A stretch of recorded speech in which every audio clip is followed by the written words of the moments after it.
6 bodies, 4 adults, 2 children, one of them just 2 years old, all found inside a single house on Leicester Street in Memphis, Tennessee on a cold March morning in 2008. 3 more kids were found barely breathing. One of them, a 9-year-old boy, had a 4.5-inch knife blade buried in his skull and still managed to survive. When investigators walked into that house, officers who had spent decades on some of the most violent streets in America said it was the most gruesome crime scene they had ever seen in their entire careers. And this wasn't a random act. This was gang business. Memphis law enforcement initially believed this was a targeted gang retaliation, a blackout order, the kind of hit where you don't just kill the target, you kill everyone who could ever testify against you. Because in Memphis, that's how war is waged, not with negotiations, not with warnings, with finality. Now I know what you're thinking. Memphis has always had crime. You've heard the stats, you've seen the news segments. But I assure you, the real story of what's been brewing between the Crips and the Gangster disciples in Memphis goes so much deeper than what the headlines have ever told you. There are details, classified operations, infiltrated gang cells, connections to Mexican drug cartels, and a power struggle that turned an entire American city into a battlefield that the mainstream media conveniently glosses right over. Because this isn't just a story about 2 gangs beefing over a corner. This is the story of how Memphis became the southern capital of organized street crime, how 2 of the most powerful gang networks in American history collided in one city, and how the blood spilled from that collision touched everyone. From the drug kingpins connected to the Sinaloa cartel all the way down to a 9-year-old boy lying in a bathtub with a knife in his head. And amidst all of it, amidst the murders, the federal investigations, the dead children, and the city that was hemorrhaging, there was one moment, one event, one address, 722 Leicester Street, that brought all of it together and exposed exactly how deadly this war had become. Stay with me, because this story doesn't end where you think it does. But before we get into the massacre, the cartel connections, and the federal task forces that would come decades later, I need you to first understand how Memphis became what it is. Because this didn't happen overnight. This was decades in the making. Memphis, Tennessee. Most people know it for 3 things: Beale Street, barbecue, and Elvis Presley. But underneath that cultural identity lies a city that has quietly become one of the most gang-saturated urban environments in the entire United States. Not Chicago, not Los Angeles, Memphis. Here's something no one actually talks about. Memphis, Tennessee, serves as the southern headquarters for street organizations across the entire southern United States. That's not a title that came by accident. That's a title that was earned through decades of territorial dominance, cartel partnerships, and blood. As of 2021, there were approximately 102 active gangs operating inside the city of Memphis, with an estimated 13,400 gang members. Let that sink in for a second. 13,400. That's not a gang problem. That's a parallel government. And to understand how it got to this point, you've got to go back to the beginning, because the Crips and the Gangster disciples didn't both just show up in Memphis at the same time and start shooting. This was a slow, methodical occupation, and one gang got there first. The year is 1980. Memphis is dealing with economic decline, white flight from urban neighborhoods, and the complete collapse of manufacturing jobs that had sustained the city's working class for generations. Into that vacuum stepped the first wave of organized street crime, and the organization that moved fastest was the Gangster disciples. The GDs, also known as the Black Gangster Disciples or BGDs, were not a Memphis creation. Their origins trace back to 1964 on the south side of Chicago's Inglewood neighborhood, when a 13-year-old named Larry "the King" Hoover joined a small street gang called the Supreme Gangsters. By 1968, Hoover had forged an alliance with a rival leader named David Barksdale, merging their organizations into the Black Gangster Disciple Nation, the BGDN. It was one of the most significant power moves in American street gang history. By 1989, internal tensions fractured the BGDN into 2 factions: Larry Hoover's Gangster Disciple Nation and the Black Disciple Nation. Hoover's faction, the GDs, became one of the most sophisticated criminal organizations in the country, eventually claiming between 50,000 and 90,000 members across more than 100 cities in 50 states. And when they came to Memphis in the 1980s, they didn't come quietly. The Gangster Disciples were the first modern street gang to show up in significant numbers in Memphis, and they used that first mover advantage to establish infrastructure that would last for decades. They built a formal hierarchy inside the city: a Memphis board of directors, an overseer for all of Tennessee, 3 regional overseers within Memphis itself, and below them, governors, assistant overseers, chief enforcers. In the national gang landscape, there are two major alliance systems, the Folk Nation and the People Nation. The GDs are Folk Nation. The Vice Lords, another Chicago-born gang that followed the GDs to Memphis, are People Nation. The Bloods are People Nation. And the Crips, they're folk-aligned. Folk Nation members sign to the right, wear blue, and use the number 6 and a 6-pointed star in their graffiti. People Nation members sign to the left, wear red, and operate under a 5-pointed star.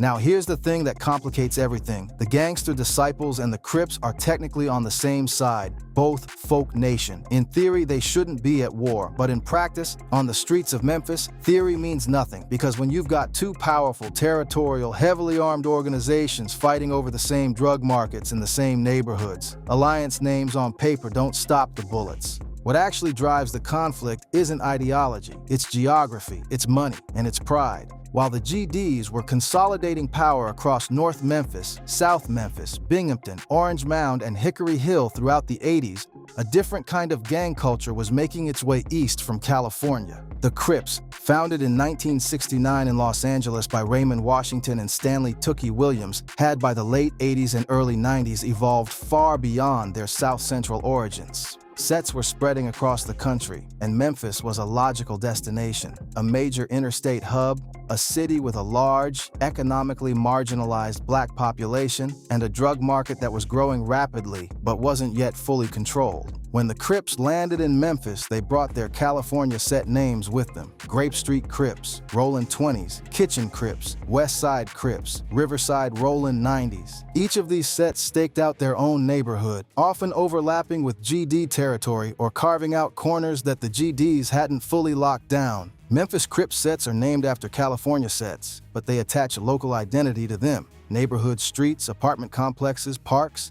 the Legends Park Rich Rollin' 40s, the Riverside Rollin' 90s, who would eventually turn the entire Riverside community into what authorities described as a war-torn area with at least one shooting per day during a 10-month investigation. Blue became the color of the streets. And in Memphis, where the GDs also wore blue as part of their Folk Nation identity, because yes, both the GDs and the Crips rock blue, the color code became an unreliable signal. You couldn't always tell who you were dealing with by the color of their bandana. You had to know which set they were from, which block they were from, which particular beef they were carrying. And that ambiguity, that was its own kind of danger.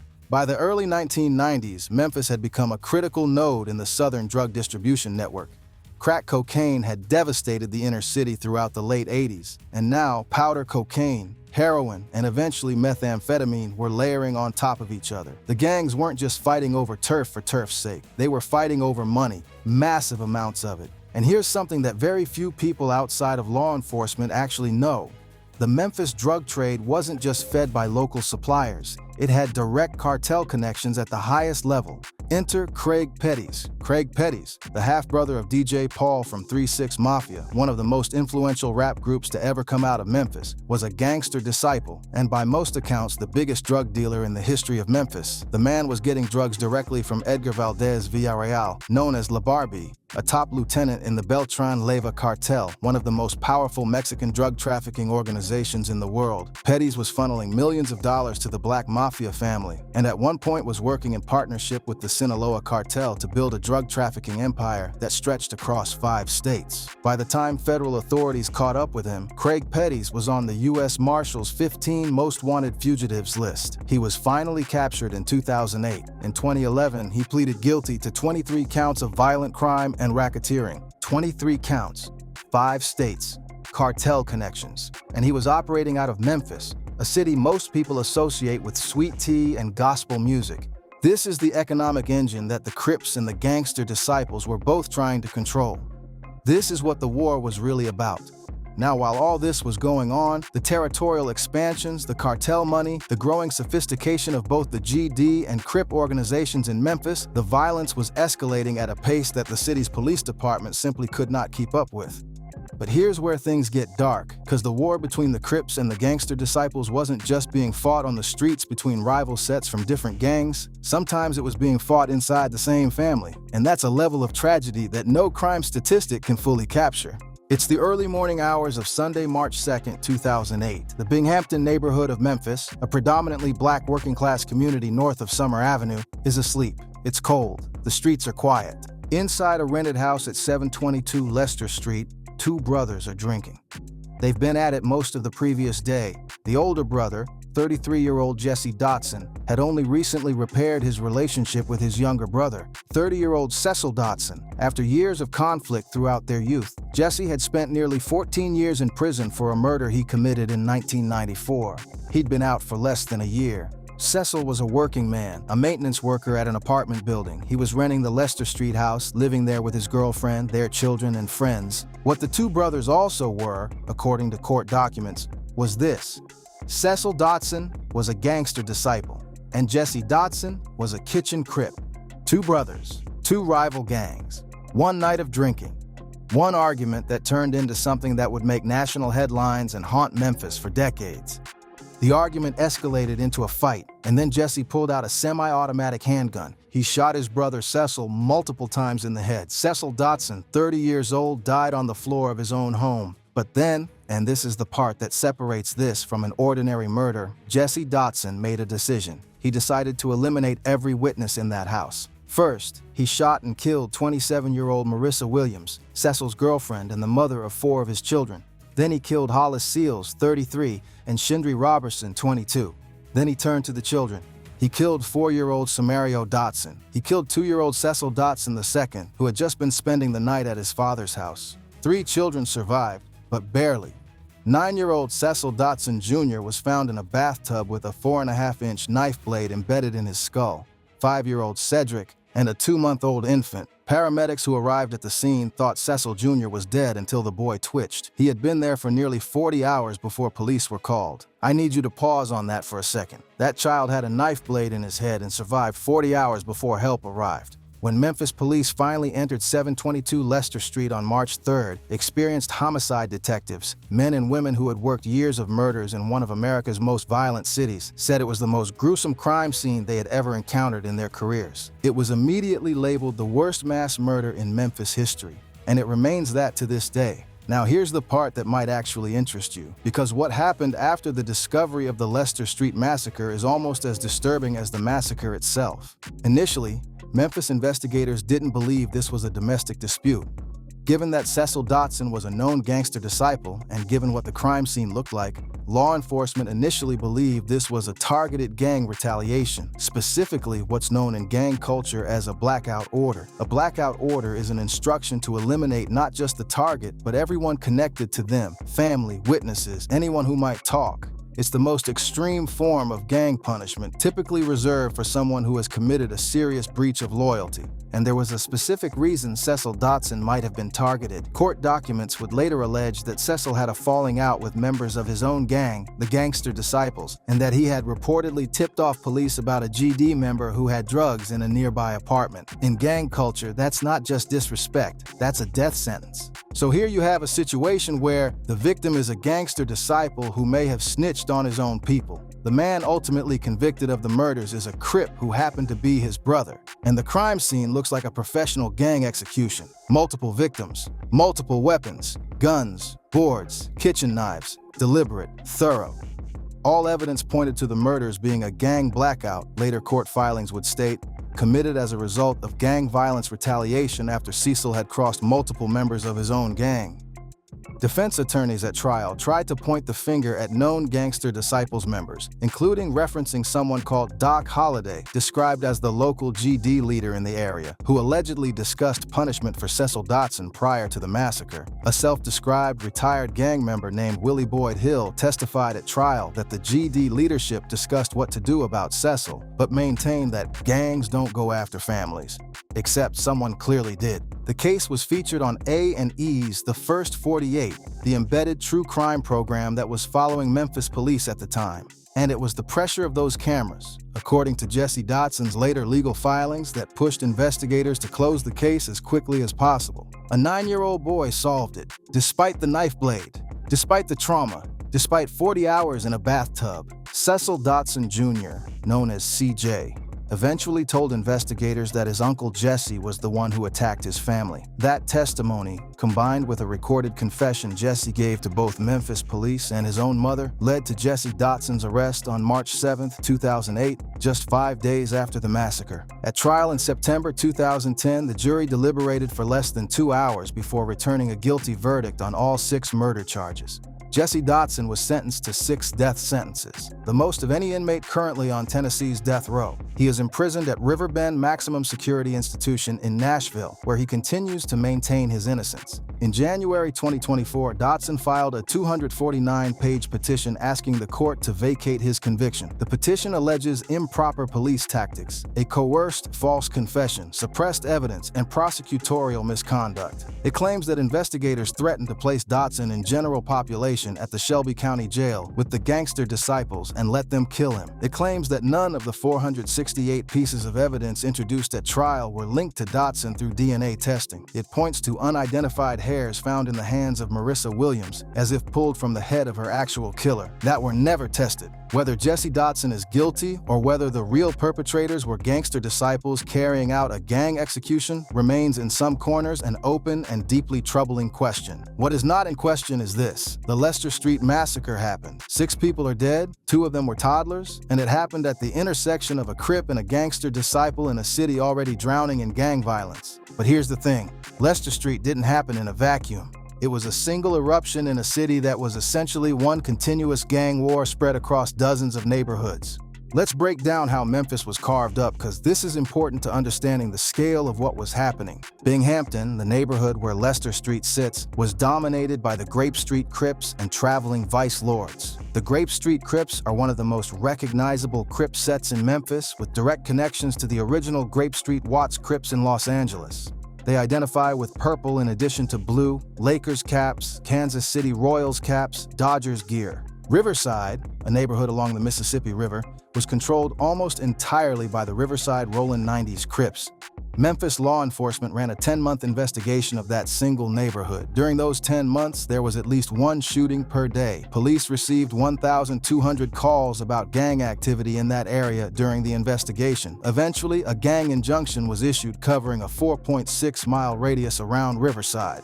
That area had just become the playground of the Rollin' Riverside 90s Crips, said Shelby County District Attorney Amy Wyrich at the time. North Memphis, including Smoky City, Klondike, Hyde Park, Hollywood, and Mitchell Heights, was a mix of Crip sets including Pyrus, Hoovers, Grape Street, and neighborhood Crips, alongside GD-affiliated cliques. Raleigh, carved into cliques including Carver Heights, Spring Valley, and Timberlake, was a blend of GDs and Crips operating in overlapping territory, with sets like SVM, Spring Valley Military, being described as majority GDs with Grape Street Crips. Orange Mound, one of the oldest historically black neighborhoods in America, had its own complicated gang ecosystem, including the Four Corners clique, bishops, vice lords, GDs, and Crips in various forms. Hickory Hill and Fraser, on opposite ends of the city, had their own gang ecosystems, with Fraser housing cliques like Schoolfield Posse and Ridge Grove Stack Squad. To put that into context, this wasn't one gang in one neighborhood. This was an entire metropolitan area divided into gang-controlled zones where crossing the wrong street literally could get you killed. Now here's where it gets even more complicated, because by the 2000s, the gang landscape in Memphis had evolved in a way that made it even harder to track and control. The major national gangs, GDs, Crips, Bloods, Vice Lords, were splintering into hyperlocal neighborhood cells. These weren't just subsets of the original organizations. These were autonomous micro-gangs with their own names, their own hierarchies, and their own beefs. Beefs that sometimes had nothing to do with the larger national gang conflicts. The Choppa Gang in Hickory Hill, the Concrete Cartel in East Memphis, the Four Corners in Orange Mound, the Dixie Holmes Murder Squad, Young Mob, which law enforcement would eventually identify as the biggest homegrown gang in Memphis, independent of any national affiliation, Fam Mob, Kingsgate Mafia, EBG, Everybody Killer. What this created was a situation where the conflict was no longer just Crips versus GDs in the traditional sense. It was Crips versus GDs, GD sets versus other GD sets, Crip sets versus other Crip sets, homegrown gangs versus national gangs, hybrid cliques that claimed multiple affiliations fighting everybody. The city wasn't just in a gang war, it was in multiple simultaneous gang wars with overlapping causes, overlapping casualties, and almost no central command structure that could negotiate peace. And into all of this came the next major chapter, a chapter that would pull back the curtain even further on just how deep the rot had gone. If you take the time and do your homework, you can find out that in 2014, a multi-agency law enforcement task force launched a 2-year undercover operation called Operation 38 Special. Its target, the Gangster disciples operating in Memphis. What they found was alarming, even by Memphis standards. The operation concluded on May 4th, 2016, and what it revealed was that the Gangster disciples, the GDs, the organization that had been in Memphis since the 1980s, that had built boards of directors and chains of command and direct cartel connections, had members embedded inside the Memphis Police Department itself. Read that again. The gang that was supposed to be policed had people on the force doing the policing. The GDs were arrested on charges of sex trafficking and forced child prostitution as early as 2013, when the FBI moved against their Folk Nation network in Memphis. But Operation 38 Special went deeper, and what it uncovered about the intersection of law enforcement and organized crime in Memphis sent shockwaves through city government. While Operation 38 Special was still running, the war continued on the streets. On May 29, 2015, a group of gangster disciples murdered a recent graduate of Memphis University School, one of the most prestigious private schools in the city. The perpetrators had been used as informants by law enforcement and were out on bail for previous armed robberies at the time of the killing.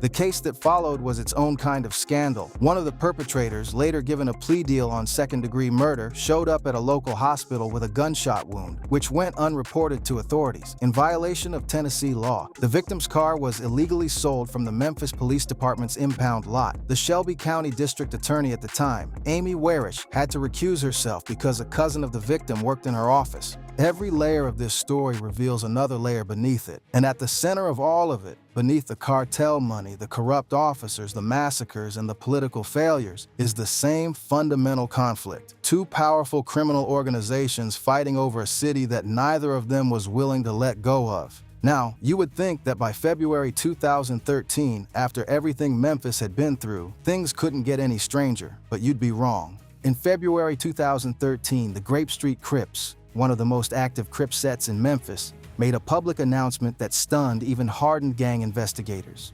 They announced a partnership with Bradley Jenkins, who held the title of Imperial Wizard of the United Klan of America, a branch of the Ku Klux Klan based in Atlanta, to protest together at a planned rally in Memphis.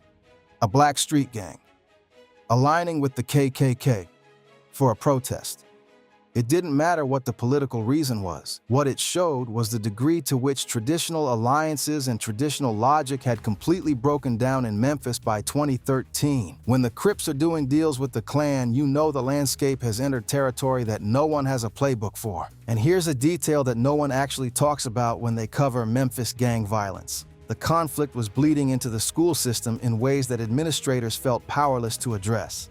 In May 2013, Memphis City Schools proposed merging Booker T. Washington High School with Carver High School as part of a district consolidation plan. High school students, kids, showed up to warn city officials against it. Their reason?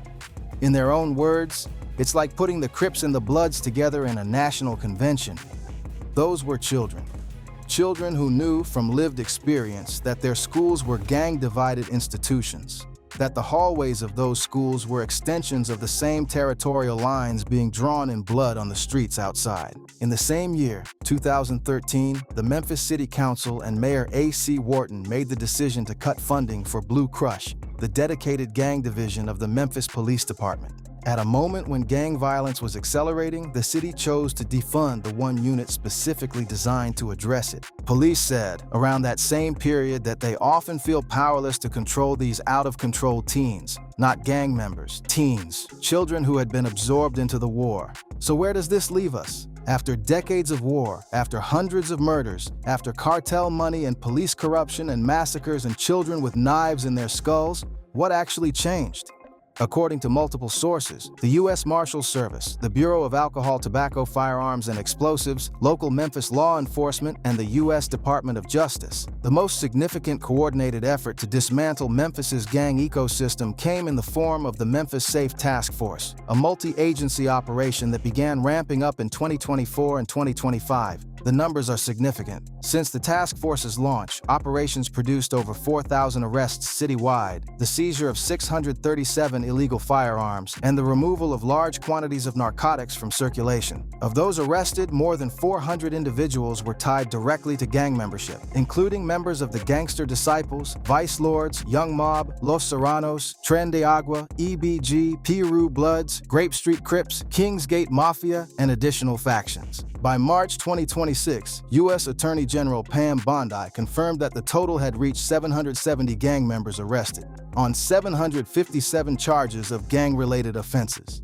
A TF Deputy Director Robert Sakata stated at a public roundtable, "We've decapitated the leadership of the Rich and Ruthless Gang and the Vice Lord gangs operating here in Memphis." Task force officials went further, claiming that Memphis gangs are falling apart, that entire gang networks are now without any sort of direction. Areas of Memphis reported meaningful reductions in day-to-day violence. Some communities mentioned cautious optimism. But even if the leadership of certain gangs has been decapitated, the conditions that created those gangs haven't changed. Here's something no one actually talks about. Arresting gang members doesn't dismantle the ecosystem that produces them. As of 2024, there were still at least 48 active gangs operating in Memphis, and that number only counts the ones law enforcement had officially cataloged. The actual number was almost certainly higher. You can lock up the generals, but if the foot soldiers are still there, if the economic desperation is still there, if the neighborhoods are still there, the organization rebuilds. It always has. The conditions that enabled Memphis to become the southern headquarters of American street gang activity are not unique to Memphis, but they are deeply embedded in it. Concentrated poverty, decades of underinvestment in black neighborhoods, a school system that struggled to function inside a gang-divided city, a drug economy that offered the only reliable path to money for young men who saw no other options. And here's the other layer to this. The Memphis gang war isn't a war between two clean organizations anymore. It never really was, but now it's even less so. The major national gangs, GDs and Crips, have fragmented into dozens of hyperlocal sets that don't answer to national leadership the way they once did. The GD Memphis Board of Directors still technically exists, but the Choppa Gang in Hickory Hill doesn't necessarily take orders from it. Young Mob, the biggest homegrown gang in Memphis, has no national affiliation at all. It operates purely on local logic, local beefs, local money, local loyalties. If other cities try to replicate what Memphis Safe Task Force has done, mass arrests, leadership decapitation, multi-agency coordination, they're likely to see results that look similar on paper but feel different on the ground. Because they aren't dealing with the same specific ecosystem. The cartel connections that Craig Petty's had were unique to his relationships and his network. The particular way Memphis gangs blend California Crip culture with Chicago GD culture with local Memphis identity is unlike anywhere else in the country. If other law enforcement agencies try to copy the Memphis approach, they're more likely to replicate only the arrest counts and not the sustainable community safety that those arrests are supposed to produce. Before we wrap this up, there's one more dimension to this story that I can't skip. Because the Crips and the GDs in Memphis didn't just influence the streets. They influenced the culture. Memphis gave the world some of the most important and influential rap music of the last 30 years. 3 6 Mafia, Project Pat, 8 Ball, and MJG Young Dolph, who was himself shot and killed in 2021 at a cookie shop in Memphis, a murder that sent shockwaves through the rap world and reminded everyone exactly what Memphis still was. Moneybagg Yo, Pooh Shiesty, Big 30. The music styles that came out of Memphis, Southern hip-hop, crunk, gangster rap with a specifically Southern flavor, were born in the same neighborhoods where the GDs and the Crips were building their empires. The same streets, the same apartment complexes, the same dynamics of violence, loyalty, and survival. Craig Petty's, the GD drug kingpin with the Sinaloa cartel connection, was the half-brother of DJ Paul, one half of 3 6 Mafia, the group that more than any other defined the Memphis sound that would eventually influence trap music worldwide. That's not a coincidence. That's the degree to which this world was intertwined. When rappers from Memphis rap about gang life, they're not borrowing from someone else's experience. They're describing the specific texture of a specific city at a specific moment in American history. And part of that texture is the Crips and the GDs, two organizations that turned Memphis into a southern front in a war that started in Chicago and Los Angeles and landed in all its brutality on Leicester Street. And here's something no one actually talks about. While the Memphis Safe Task Force has made real progress, while hundreds of gang leaders are behind bars, while officials are declaring that the gangs are falling apart, the problem isn't finished. In fact, the very structure of Memphis gang activity has evolved in a way that makes it more resistant to top-down law enforcement pressure than ever before. When you fragment a large organization into dozens of small, semi-autonomous cells, you don't eliminate the violence, you just make it more chaotic and harder to predict. The Grape Street Crips and the Gangster disciples aren't going to sign a peace treaty. The economic conditions that drove young men into both organizations in the first place haven't been resolved. And somewhere in the city of Memphis right now, in Binghamton, in Riverside, in Orange Mound, in Fraser, there are children growing up in neighborhoods where the gang war is simply the ambient reality, where choosing a color isn't fashion, it's survival, where the question isn't whether you know someone who got shot, but how many times you've had to answer that question. The Leicester Street massacre happened on March 2, 2008. A 9-year-old boy survived with a knife blade in his skull and had the courage to point at his uncle in a courtroom and tell the truth. That boy, Cecil Dotson Jr., known as CJ, is an adult now. He lived, he testified, he went on. But the war that created the conditions for that night on Leicester Street, that war is still being written. The Gangster disciples arrived in Memphis in the 1980s and built a criminal empire with cartel connections and a board of directors.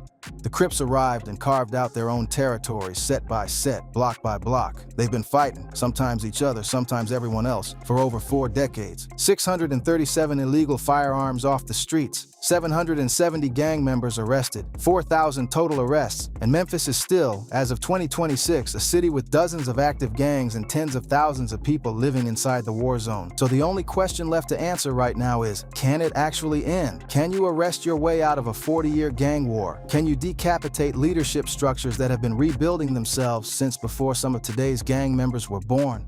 Other cities are watching. Other law enforcement agencies are studying the Memphis model, but even if they wanted to make the same moves that Memphis Safe Task Force has made, they aren't likely to fully succeed because the conditions that produce this war are specific to this city, this history, this particular collision of Chicago gangs and California gangs on southern soil. Memphis is a city that contains multitudes. It's the home of the blues, the birthplace of rock and roll, the city where Martin Luther King Jr. was assassinated while standing up for sanitation workers. And it's the city where the Crips and the Gangster disciples built a war that would last longer than most people's entire lives. The Leicester Street house at 722 still stands. The neighborhood is still there, and the story of what Memphis is and what it's still becoming is not done being written.